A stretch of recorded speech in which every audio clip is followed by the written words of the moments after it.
into this fight. You had a lot of respect for Clifford. I mean, you weren't masking that, but tough fight tonight. Did he prove even tougher than you thought he might be? Yeah, he proved tougher than I thought he was going to be. I mean, he's like what I call the old Chevy. You know, he's like one of those guys that's been there. He's been wrestling for a long time, and you know, I wanted to just break him with like dirty boxing and stuff like that, knees and clinch, and just nullify his boxing ability and use wrestling to just break his will. But like, he stood around longer than I thought. You know, and I was able to get him tired, but he kept coming back. You know, he kept getting that second win though. So it's one of those days where it was a long day on the saddle. You know, a long day in the office today.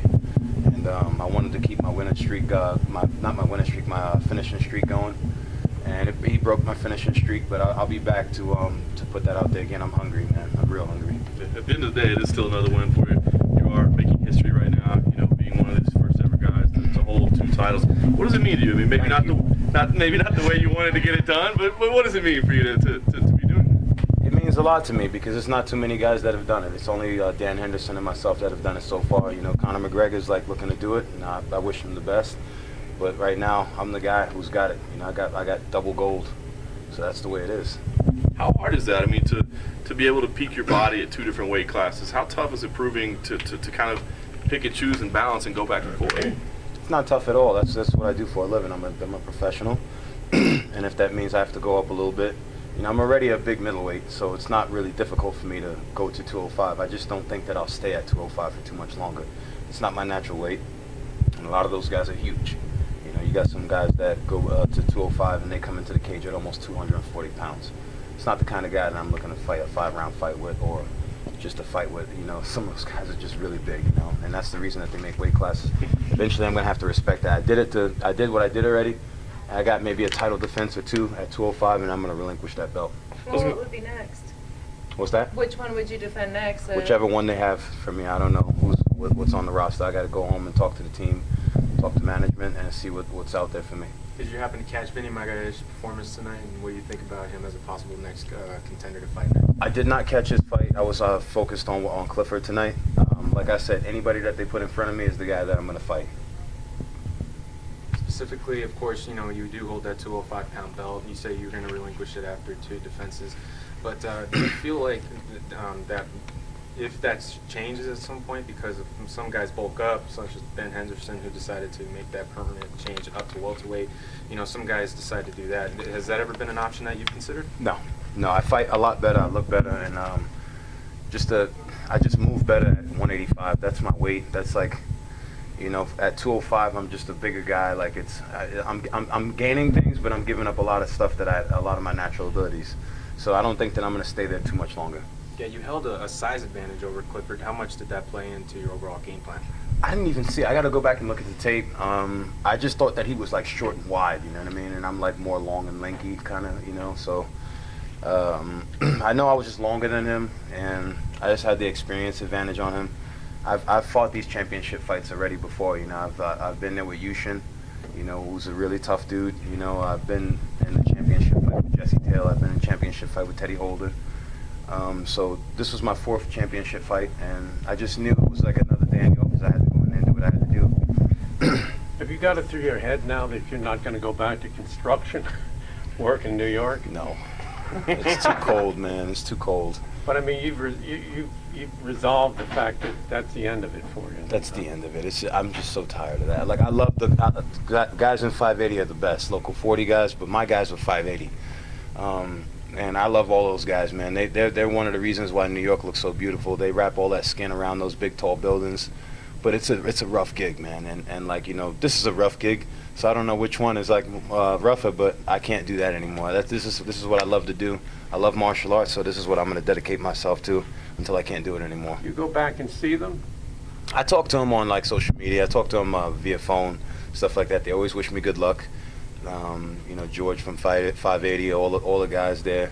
You know, I remember Dennis Lasardi, he got me in the union, and he just kept telling me to keep calling back, and I finally got in the union.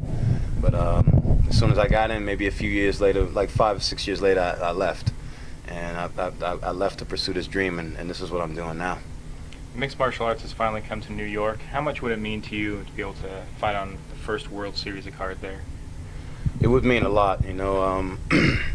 I really would like to fight on the first World Series of Fighting card. I think that because I'll be able to bring a huge following.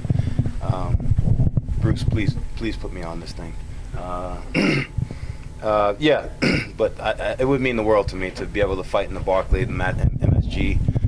My brothers fought there, you know, so just so many great events, so many great things have happened there. I'd like to be, you know, one of those guys that, like, you know, wows the crowd in New York City and just makes people go crazy, you know. I'd love to do that. I mean, is that one of those things that you kind of remember for the rest of your life? I mean, winning a title, defending a title is a big deal. Being able to actually compete at Barclays, Madison Square Garden, someplace like that, I mean, where does that rank as far as mixed martial arts goals? That's a cherry on top, man. That's like huge. That's huge. That's almost as good as me going. That's almost as good as me having double gold right now. You know, it just opens up a lot of doors for different fighters, a lot of opportunities for the sport, a lot of people, a lot of investors, and just like New York is a big city. It's a lot of money in New York, and because MMA was illegal there, they didn't. You know, it's not too many people that are going to invest anything in there. So now it's legal. So it opens up opportunities for like gyms, you know, just a bunch of stuff because it's going to have to compensate the sport now. How many times do you think you could fight in 2016, considering that you have 2 titles that you need to defend? I'd like to fight 2 more times. Possibly 3. They'll probably put me on the title for 2. But I'd like to fight 2 more times for sure. I can do it. I'm injury-free. I just came back from a shoulder surgery and a knee surgery. So no injuries this fight, and I'm ready to go again. I'm going to take 1 week off, and I'm right back in the gym. Got a lot of stuff to work on. Just a couple of more questions on you. You talked about this a little bit in the cage, but despite the finish streak being stopped, talk about how important it was to sort of beat Clifford Starks at his own game. I mean, you have talked about your wrestling and the evolution of it. It looked good tonight against a high-level guy. My corner was yelling at me with a lot of stuff, and they're gonna pop me upside the head with a lot of stuff. It should have been cleaner. Yeah, he's an accomplished wrestler. I never wrestled in college or high school, but I'm one of those guys that like have been around like you know, places like David Esposito, Gerard Rinaldi, a lot of the guys from Cornell, at the Edge and Hoboken, New Jersey. It's like it's a mecca for wrestling. It's like you get the baddest dudes that go in there.